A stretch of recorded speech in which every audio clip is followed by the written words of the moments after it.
أبواب الأسواق الصينية دايما كانت علامة مميزة جدا. كان المساكن في حتة حيث يسكن العامة، وقصور الإمبراطور والنبلاء في حتة، والأسواق في حتة تانية. شعب منظم من يومه وبيعتمد على التجارة. يوم بعد يوم وسنة بعد سنة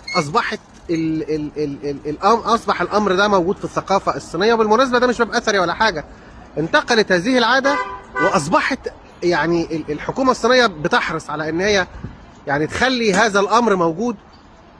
وده أحد الأسواق. لو شفنا كده من جوه أهو سوق، في محلات وفي حاجات، واخدين بالكم أهو.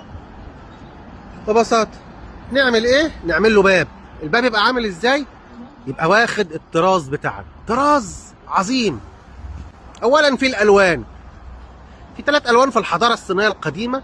اللون الأصفر هو اللون الإمبراطوري، هنلاقيه واضح هنا جدا أهو، كان محرم على العامة، كان يستخدم بس الإمبراطور. واللون الأزرق اللون السماوي، هنلاقيه في المعبد السماوي موجود. واللون الأخضر ده كان قصور النبلاء أو الأمراء.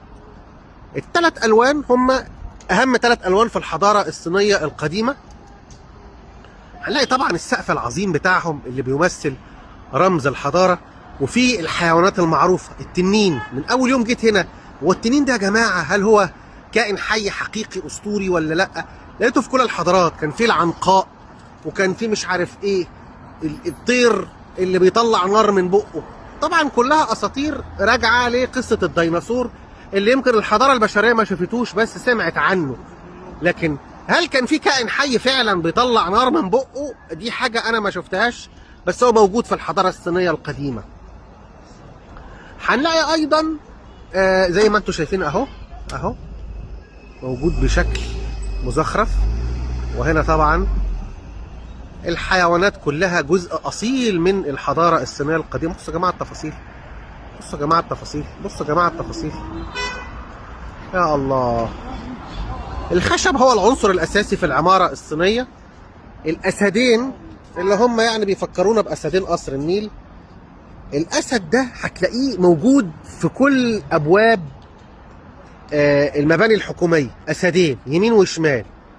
في الحضارة الصينية القديمة بيقولوا إن هو بيطرد الأرواح الشريرة. ورغم إن الأسد أصلا بالمناسبة يعني ما هواش حيوان صيني، والصينيين حتى قالوا